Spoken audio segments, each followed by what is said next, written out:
How's it going, ladies and gentlemen? Data here, and happy start of the 2024 NHL postseason. Coming at you this afternoon with my third annual playoff analysis and bracket challenge to help you get situated in this year's playoffs and break down each matchup that will be coming our way.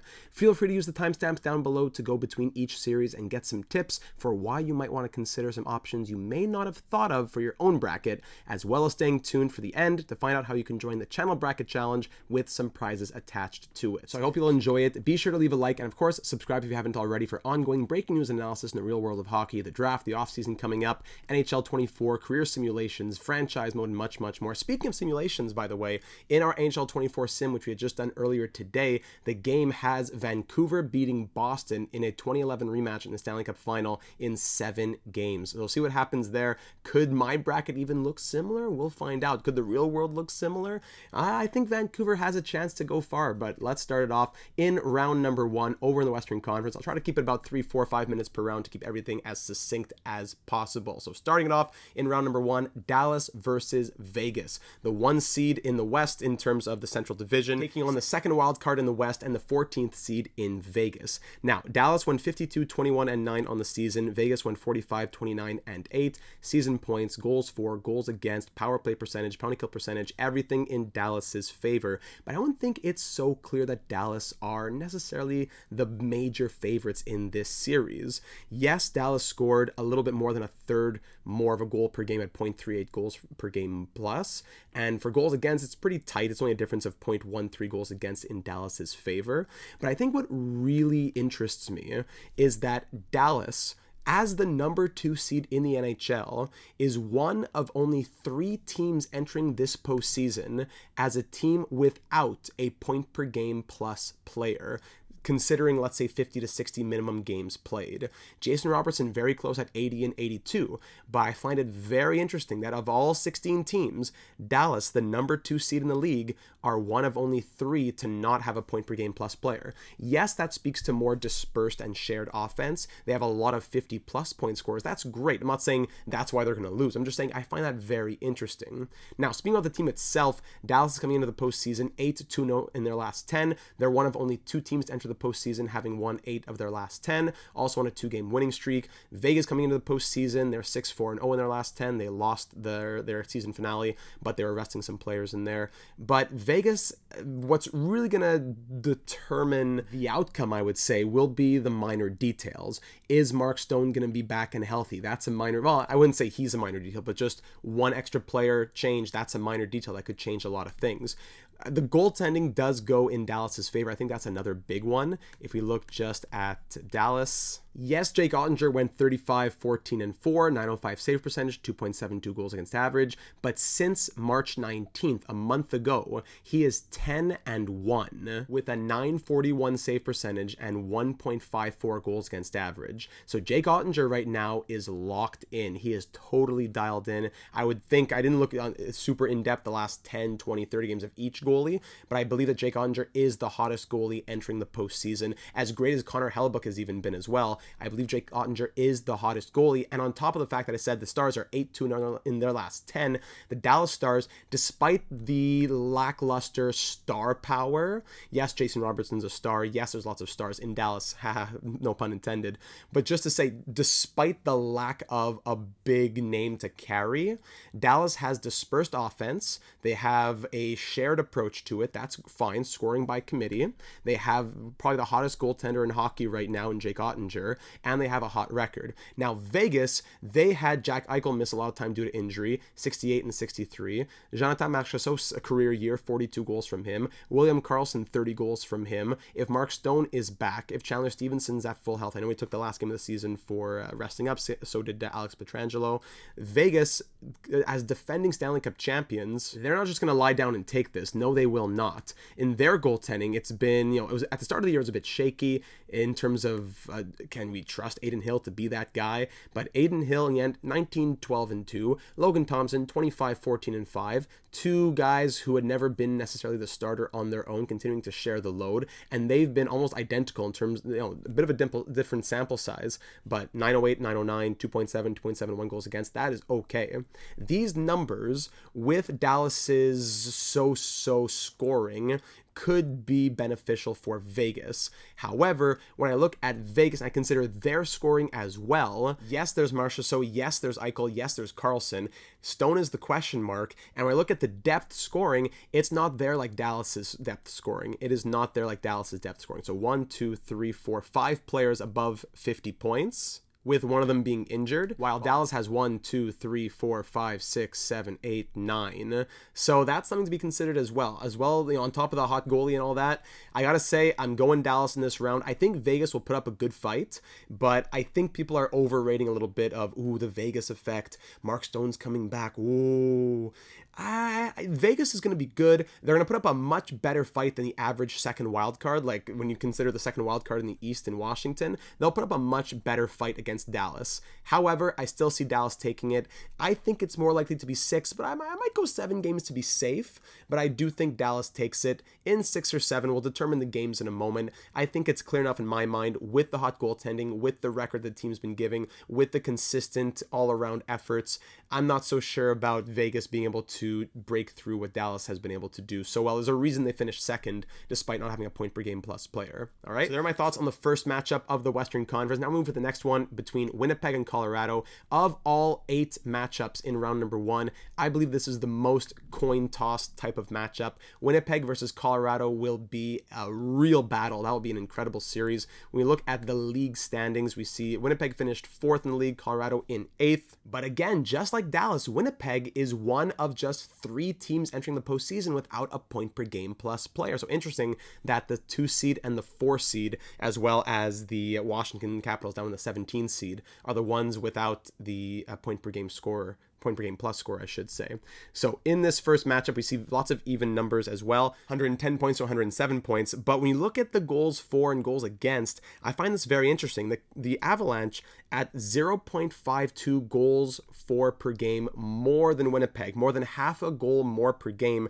That is the largest differential in any of the first 8 series in round number 1, aside from the Rangers against the Capitals, which understandably 1 versus 17. But 4 versus 8 has the second biggest goal differential and the largest of all the teams that are not including wildcard teams, with Colorado scoring more than a half a goal more per game. However, Winnipeg is allowing 0.66, 2/3 goals less per game. So it's really an offense versus defense kind of matchup here. The Avalanche, though, also have the power play. They also have the penalty kill. And it's very clear that they have the scorers as well, with Nathan MacKinnon's 140 points. So I guess that's not totally updated here for the standings.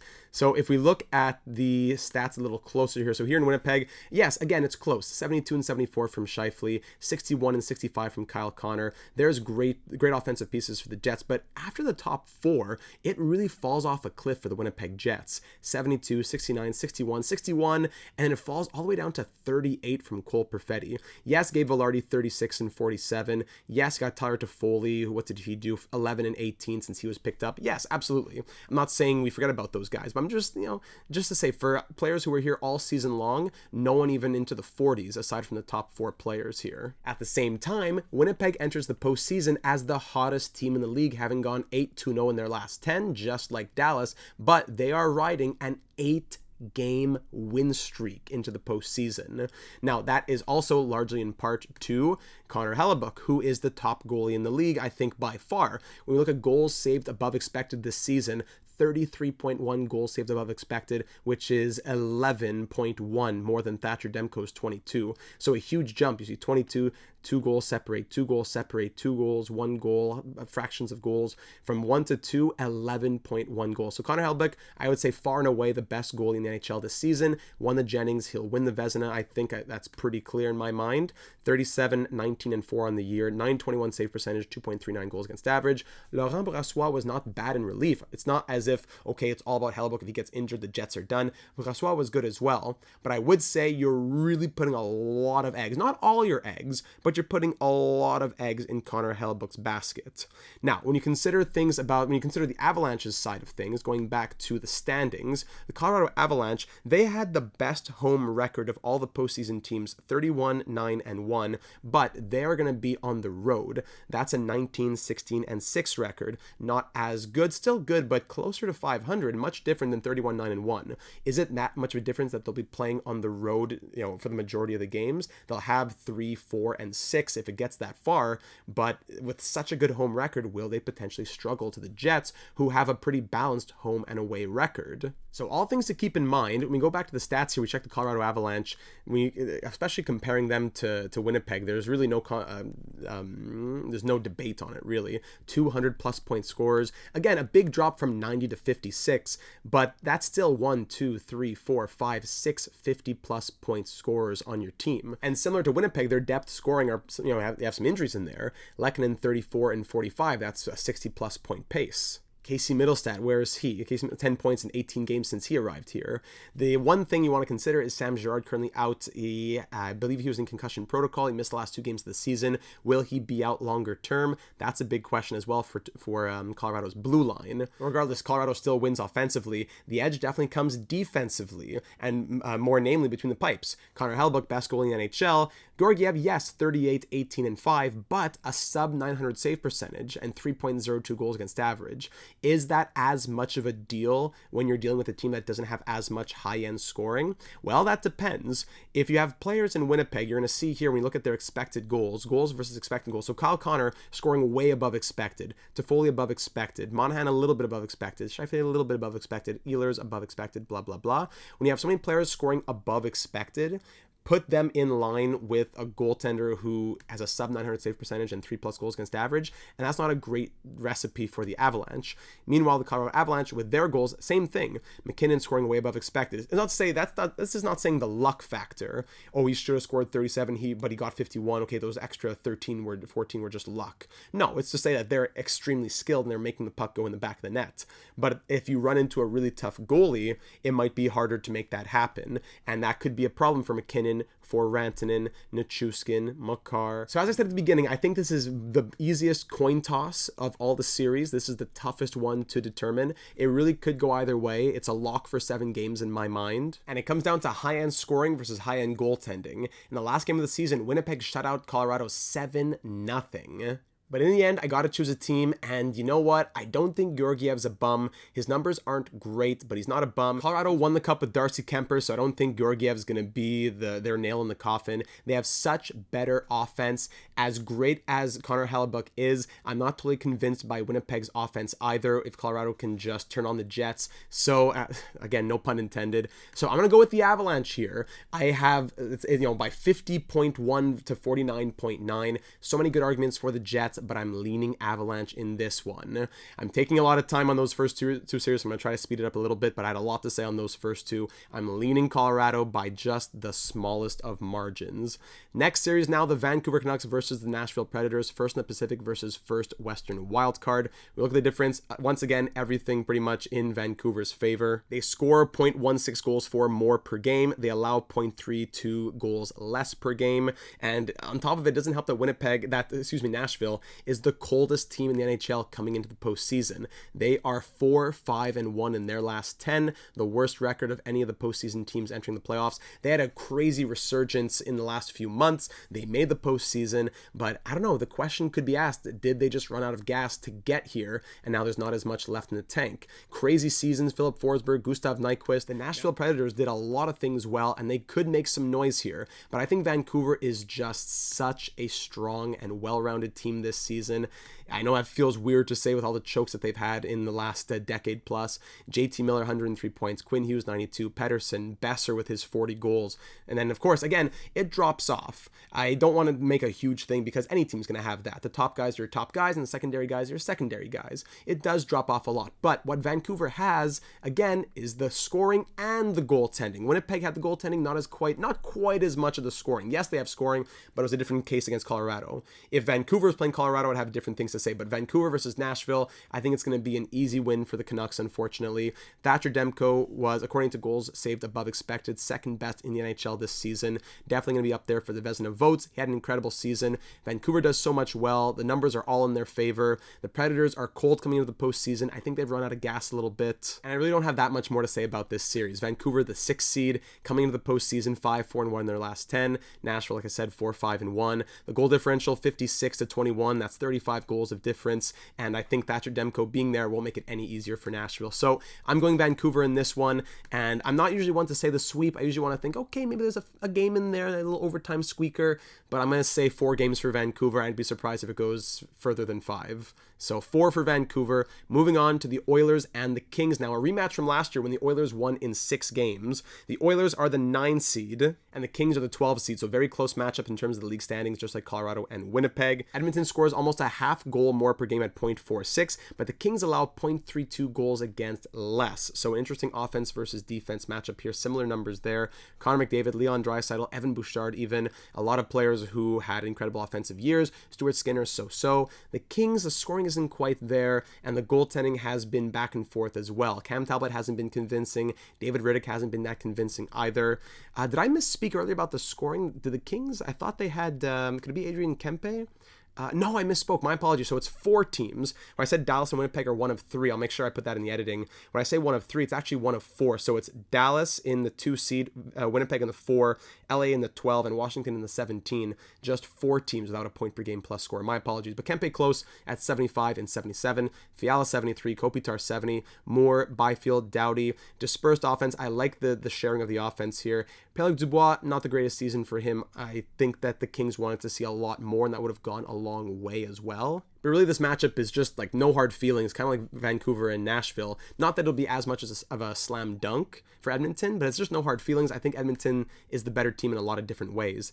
Oilers 4-4-2 entering the postseason. Kings 6-4-0. So not too much of a discrepancy there, but it's really just, I think, the scoring, because the Kings have that as their scoring, and the Oilers, Stuart Skinner, younger guy, can he do it? Calvin Pickard had to take a few starts here and there, but at the end of the day, he still had a .905 save percentage, 2.62 goals against average, 36, 16, and 5. It was a solid enough record, I think, even if he's not at the top of the goals saved above expected and all that. He's more in the average area, 36th, 2 goals saved above expected. He does what he's expected to do. However, players like Connor McDavid do a lot more than you expect them to do, and Leon Draisaitl and all that, and that makes up for it. If we look at expected goals, we see Hyman expected to score 50, scored 54. Evander Kane, Leon Draisaitl, Connor McDavid, they are all at or above their goals, their expected goals and their actual goals scored. Evander Kane is a little bit below, actually. Maybe he can find a little bit of a scoring touch, but I would say leave the most of the scoring to Hyman, Draisaitl, McDavid. And when you think about 3 30-plus goal scorers, one at 54 in Zach Hyman especially, and the goaltending in Los Angeles. I speak as a fantasy owner of David Rittich, who wants to see a lot of starts from him this season. Neither goalie was especially impressive all the way through. David Rittich was more consistent, but he was starting 1 out of 4, 1 out of 5, back-to-back once in a while. 22, 13, and 6 was his record in the season. Yeah, 921 save percentage, 2.15 goals against. Incredible. I didn't mean to misspeak before and say earlier that he wasn't so great. It's just that he wasn't consistent enough. 1 good start, 5 games, a bad start. 5 games, back-to-back good starts, then now the 6-game rest because Talbot comes back. So Cam Talbot's the one who's been a little shakier. His numbers are still fine. 913 save percentage, 2.5 goals against average. Those numbers are still fine to me. Cam Talbot, he actually saved 10.7 goals above expected, putting him 14th in the league in that regard. And then David Rittich up here in 8th at 13.8. So I'm speaking against the goaltending, and the numbers don't necessarily seem to back up what I'm saying.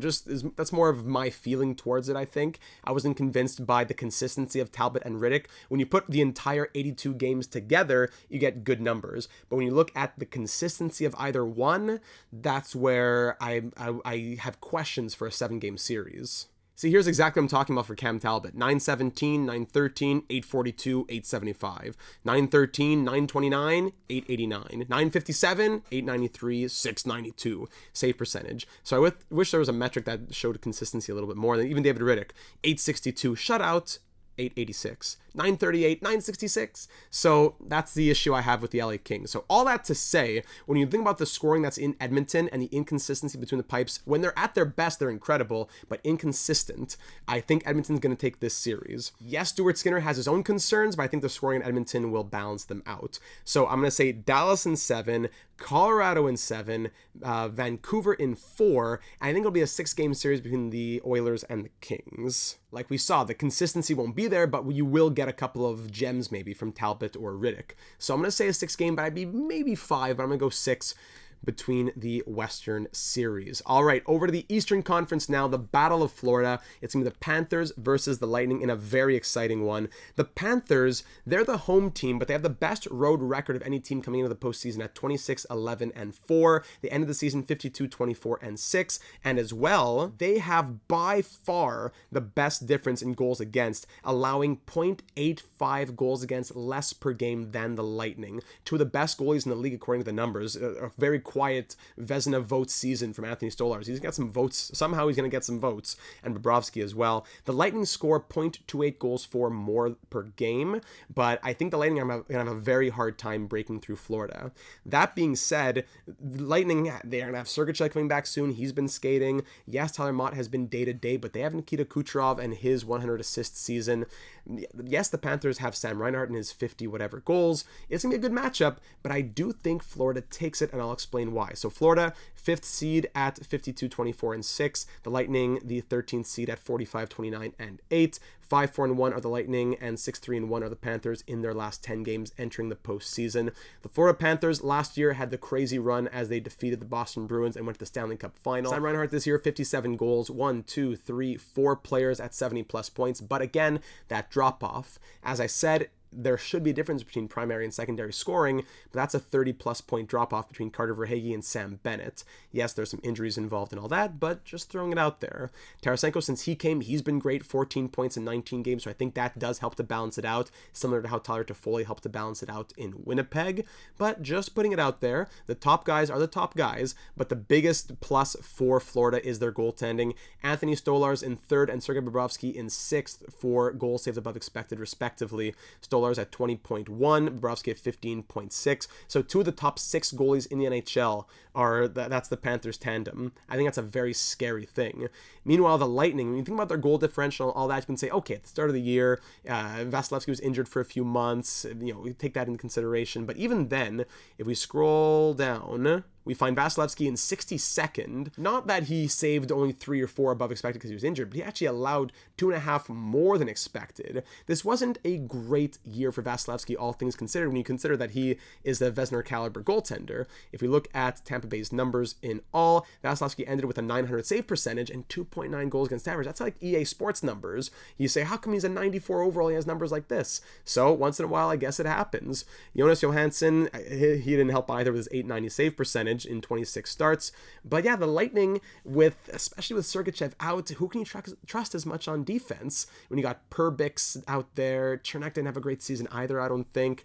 The defense is a little scary here in Tampa Bay. Now, what's not scary for the Tampa Bay Lightning in terms of, when you're thinking about as a Tampa Bay Lightning fan, that's your scoring. That's what you can rely on. 144 points from Nikita Kucherov, 90 from Point, 81 from Stamkos, 5 75-point plus players. As always, there's the drop-off, but good secondary scoring with Cirelli having 45 points. After that, I don't know, Esimont, Connor Sheary, it hasn't been great. Duclair was a great pickup, 15 points in 17 games from him, so it's not like the scoring isn't there in Tampa Bay. But when you consider the goaltending they'll be up against, whether it be Stolarz or Bobrovsky, one struggles, the other picks it up, one gets injured, the other slots right in, I'd be very, very afraid as a Tampa Bay Lightning fan. And when you think about the home and away records again, the Panthers, 26-13-2 at home, and the Lightning would be 20-18-3 on the road. The Lightning aren't that great on the road, so that'll be tough in games 1 and 2. And the Panthers, the best road record of any team in the postseason, that's going to be hard in games 3 and 4. I think Florida does take this series. I think it'll be a hard-fought match. These teams know each other very well, especially with Stanley Cup experience with Tampa Bay Lightning, so I don't think they'll just roll over in 4 or 5 games. Of course not. But I do think I'm confident that Florida takes it, but I do still still think that it'll be a 7-game series, but I'm still confident in Florida going through. Now, on to the next matchup. It's a fun one. The Bruins against the Maple Leafs again. I forgot what the stat was exactly. The Bruins have not lost to the Leafs in a postseason series since the 50s, I think. Was it 1957, possibly? Crazy numbers. So the Bruins, they allow 0.48, almost a half goal against per game less than the Maple Leafs, but the Maple Leafs score 0.42 goals for more per game. So very similar. The Leafs score more than what the Bruins allow less. 0.42 versus 0.48, right? The Maple Leafs also have a very good road record. They're the road team here. They're 24-11-6. That's the best road record of any road team. So the Panthers have the best road record, but of the road teams, the Maple Leafs have the best road record in the season, going 24-11-6. So could that work in their favor? Potentially. Heading into the postseason here, the Bruins and the Leafs they both lost the last 2 games of their season. Lost two, here you go. They're 2 of only 3 teams to do that. So, and they're both in the same matchup. So 2 of only 3 teams to lose their last 2 games of the season. Bruins being 47-20-15, the Maple Leafs 46-26-10. And the Maple Leafs are also dealing with some injuries here. Nylander, McMahon, Yarncrow, all kind of game time decisions, especially Nylander and McMahon, game time decisions for game 1. That's going to have a large impact. The Bruins are similar to the Lightning, that they have a lot of experience in their lineup. Yes, you have no more Bergeron, you have no more Krejci, you have no more Chara, but you still have Pastrnak, you still have Marchand, and you still have, McAvoy, and players who have been here for quite a while. This has been an incredible team for the Bruins. As a Canadiens fan, it's hard for me to say, but the Bruins have been so good for so long. 2011 Stanley Cup, 2013 Cup Final, 2019 Cup Final, and 2023 best regular season record in 82 games ever. And now in 2024, they want to run it back again. So Pastrnak, 110 point season, a big drop off to Marchand, but he still had a solid season, 67, 60, 59. I'm not super confident in the scoring in Boston aside from David Pastrnak, but again, the goaltending is there. The Bruins, in 5-on-5 goal differential, they were 3rd best in the league. I forgot to mention about Winnipeg being best at 58 for their goal differential, but I'll still stick with my reasons for why I'm going Colorado in that 50.1 versus 49.9. In that 50.1 versus 49.9 cut. It'll be tough, but you can't always choose the higher seed. You gotta choose the underdog once in a while, so might as well do it for the coin flip series. So the Bruins, great goal differential. When you look at their goaltending on top of it, the Panthers had 3-6. The Bruins have 4-7 for best goaltenders of goals saved above expected. So that's very interesting that of the top 7 goalies, 4 of them belong to the same team, in 2 from Florida and 2 from Boston. I find that very, very interesting. Then even Hellebuyck at 1 and Brossoit at 10. So yes, Derek Forbort is injured right now, but the Bruins are going to really be able to rely on their goaltending, same as the Panthers. One gets injured, one's struggling, the other one slots right in. Just that the coach in Boston has to remember to do that, as last year, didn't they stick with one for too long, if I remember correctly, in the Florida series? So they got to be able to not be afraid to switch between them, because they're both hot, they're both looking good. The Maple Leafs, meanwhile, they have some great scoring, but it's going to be tough running into such hot goaltenders. Yes, Austin Matthews, 69 goals, 107 points, but I don't mean to be a broken record. I don't mean to play on the meme. I don't mean to be like picking on the Leafs, but we've seen this many times before. It's not that they necessarily disappear, but Matthews, Nylander, Marner, Tavares, they have a harder time in the postseason, maybe not just psychologically, but possibly also because their opponent does such a good job at shutting them down. If you need to rely on your secondary scoring, if you thought in the offseason, okay, we got Domi, we got Bertuzzi, we have other players who can, I don't know, 40-some point guys. They didn't do, I think, in the end, as much as people thought they would when signed in the offseason, especially Bertuzzi, who scored only 43 points in 80 games. And for goaltending in Toronto, Ilya Samsonov hasn't been especially consistent either. He's had a crazy run at times. His numbers at the start of the season were a lot worse, but he ends with an .890 save percentage, 3.13 goals against average. I don't know, Joseph Wall might even be in the mix to get some starts at that point if Samsonov doesn't pick it up early and solidify himself as the starter, win or loss, in the first couple games. So in the end, the Maple Leafs might be able to do it, but when you consider the history, and you look at the strength of Boston's tandem, and you look at who's healthy as well, I do gotta say that, I don't say this just to be the meme, but I do feel like the Bruins will win this series quite handily. I don't think it'll be 4, I don't think it'll be 7, but I think I'm generous to say that it'll be a 6-game series. I think that would be generous. So we're going to go with that in our bracket. Boston's going to take it, I think, in 6 in my mind, and it'll be a rematch of the Panthers and the Bruins in round number 2. Now, on to the Rangers and the Capitals. This will be a quick one, unfortunately. I love the Capitals. I would love nothing more than to see Alex Alex Ovechkin put the Capitals on his back, beat the Rangers, and win a Stanley Cup. I would love nothing more than to see that. However, the Capitals are by far the worst team to make the postseason and one of the worst teams in league history since this playoff format has been introduced to make the postseason. The Rangers are scoring 0.76 goals for per game more than the Capitals and allowing 0.31 goals less as well. On top of that, the Capitals, one of those 4 teams without a point per game scorer. The Rangers, they have home ice advantage. They're 30-11-0 at home, second best of all teams in the postseason. And the Capitals, who will be on the road, are 18-19-4 on the road. That's the worst record of any team in the postseason. On top of that, Rasmus Sandin, Nick Jansen, both day-to-day injuries. And we look at the goal differentials at 5-on-5. If we go upside down here, 1, 2, 3, 4. The 4th worst goal differential at 5-on-5 in the NHL goes to the Washington Capitals. So again, I would love nothing more than a crazy underdog story. I love the Rangers, but just to say, for the Capitals, one last ride for Ovi, that would be incredible. But I think this is the easiest series by far on paper. That's why hockey's not played on paper, but on paper, easiest series by far. Not just because it's 1 versus 17, but because of the rest of those numbers I just said. Best home record versus worst away record, those goal differentials and everything. We can break it down a little bit further just if you want to quickly see it. Add in the fact that Shesterkin did so well this season at a .913 save percentage, 2.58 goals against average, one of the best goalies entering the postseason as well. And the Washington Capitals, yes, it's another great story to say, whoa, Charlie Lindgren, look at what he's doing. I don't know. I think the Lightning are gonna. I think the Rangers are gonna be able to break through that pretty easily. Charlie Lindgren had a crazy end of the year. 6 shutouts on the season, 911 save percentage, 2.67 goals against average. Darcy Kemper should not see the crease, I don't think. I don't mean to be mean, but I do think that of all the starting goalies in the league, he is probably at the bottom of the barrel. I think he's more in the Antti-Ranta conversation, where he's a good 1B. Ranta at his best. Now he's in the AHL, but you know what I'm saying. So Darcy Kemper should not see the crease. Charlie Lindgren should get the starts, and even then, I don't know about Charlie Lindgren, because when you look at New York's offense, there are some very dangerous pieces there. Panarin 120 points, 1 goal shy of 50. Trocheck had a great season. Kreider 1 goal shy of 40. Fox, Zibanejad, Lafreniere was incredible. It drops off, as always, a little by a lot afterwards, but that's not just one guy. That's 1, 2, 3, 4, 5, 6 50-plus point scorers and 5 72-plus point scorers, or 70-plus point scorers, you could say.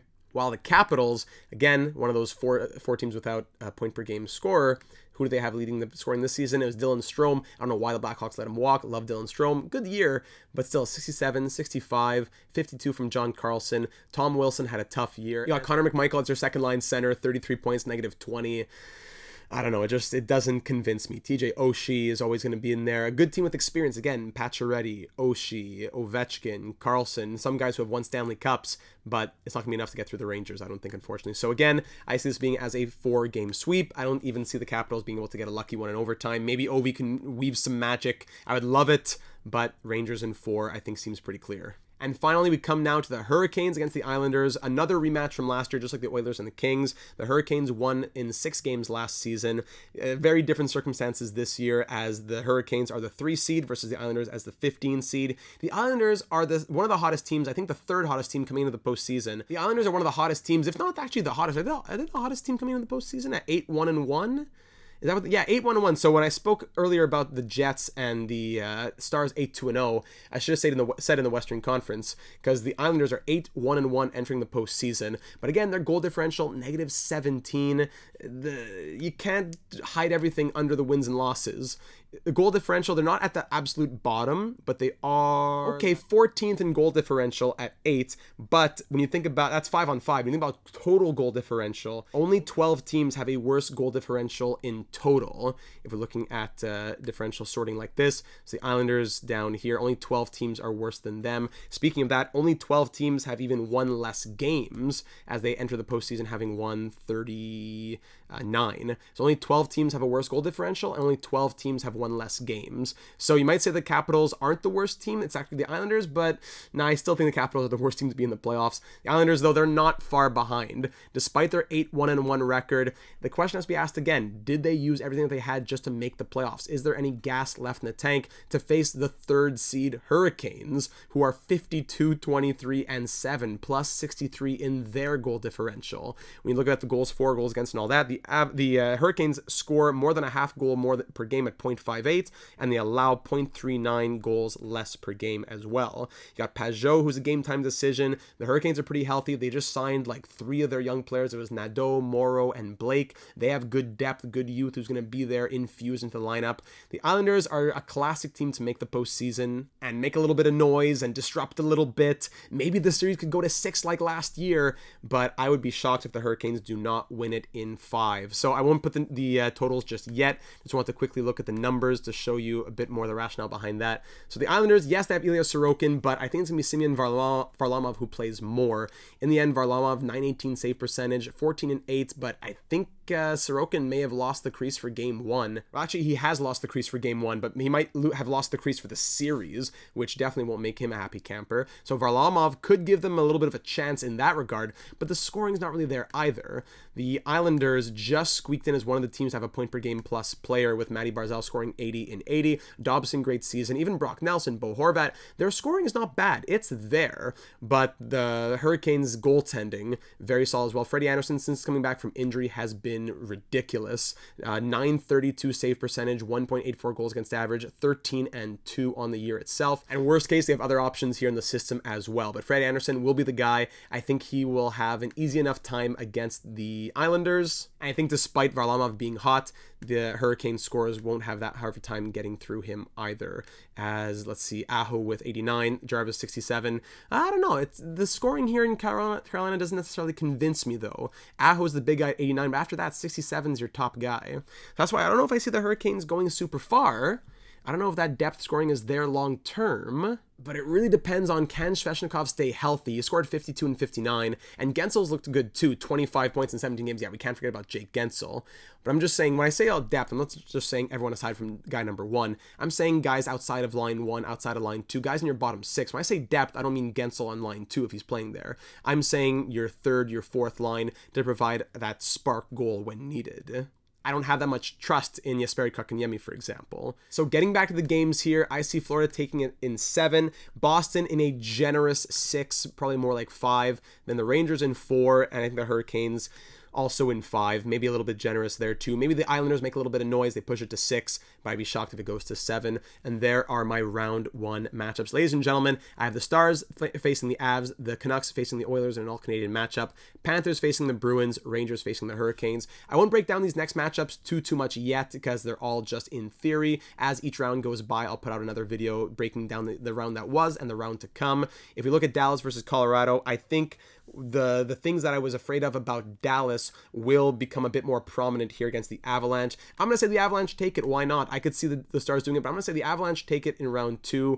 Between the Canucks and the Oilers, I'm going to say this is where the Stuart Skinner shakiness comes in a little bit, and this is where running into Thatcher Demko also really hurts the Oilers. I'm going to say the Canucks go through to face the Avalanche in the Western Conference Final. In the Eastern Conference, Panthers versus Bruins. I'm going to say that if this round comes true, it becomes the biggest coin toss of the entire postseason. The Jets and the Avalanche are the biggest coin toss of round 1, but the entire postseason, if the Panthers and the Bruins were to meet, that would be the biggest coin toss of the entire postseason itself, in a 50.000001 to 49.99999. I'm going to give it to Florida. So much more can change between now and then, but I think the Panthers can do it with their strong goaltending. The Bruins have such strong goaltending too, but I think the high-end scoring in Florida might be able to just push them over that edge in that triple overtime game 7. Then between the Rangers and the Hurricanes, I think the Rangers take it. Depth scoring might not be there as much for the Hurricanes. Maybe Freddie Anderson can change that, but I don't know. In the Western Conference Final, I'm going to say that Vancouver takes it against Colorado. Georgiev can only bring them so far potentially, and I'm going to say Vancouver is just bulldozing their way through, with Demko being solid, with Miller, with Hughes, with Pettersson, everybody firing on all cylinders. The Canucks make it back to the Stanley Cup Final, and facing them in the East will be a 1994 rematch. The President's Trophy winning New York Rangers will face the Canucks in the Stanley Cup Final. It's a tough one to choose them over Florida, but I think the Rangers, they've had so much heartbreak. They've had so many almost made it but not quite years. This is the year they're going to make it to the Stanley Cup Final for the first time in a very long time, in 10 years, I think, if I'm not mistaken, right?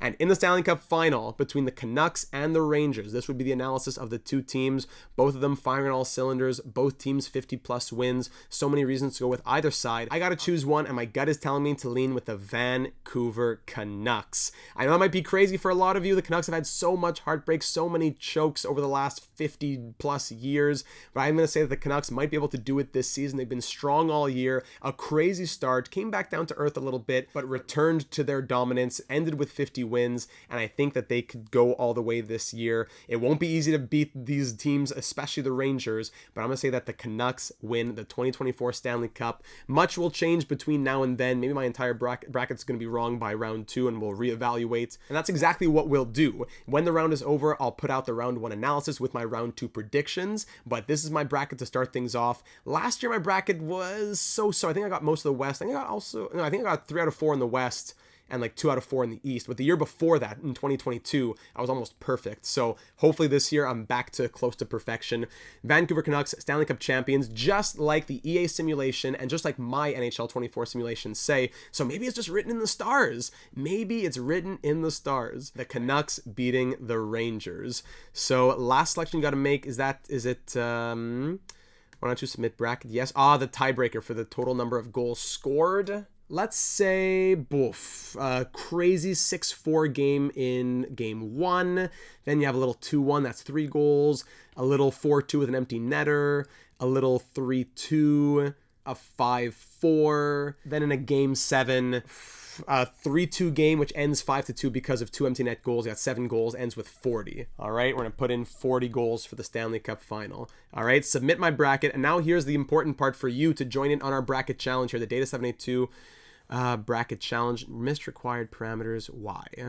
I don't know what the parameter that I'm missing is. But anyways, I'll do this later on. What you'll want to do is join the Discord server, link in the description and link in the top comment as well. And you'll find the link for the Data 782 bracket challenge. We're currently at 13 members. I'm hoping to get up to 20 plus. We'll have some prizes for first, second, third. Haven't quite determined what the exact prize will be just yet, but it will include some sort of form of a created player in our next franchise mode series. I can't tell you right now, would it be franchise potential, elite potential? I'm not sure yet, but it will definitely be created players in our next NHL 24 or even NHL 25, could be up to you, franchise mode series. So you won't want to miss out on joining that. It'll be a great time. And having you in the Discord server will give me a chance to be able to contact you if you are the winner. Plus, you can get involved in all of the discussions throughout the entire postseason. We're over 600 in there, always talking hockey, always talking franchise modes. We'd love to have you join. Let me know down in the comments, what is your bracket? Where do you agree? Where do you disagree? Where might I be missing something in my analysis that could be a game changer in one of those series? Let me know down here in the comments or in the Discord server, link in the description. We'd love to hear your thoughts. As I said at the beginning, leave a like if you enjoyed. Be sure to subscribe as well. I have many more videos coming out throughout the rest of the postseason, the draft, the offseason ahead,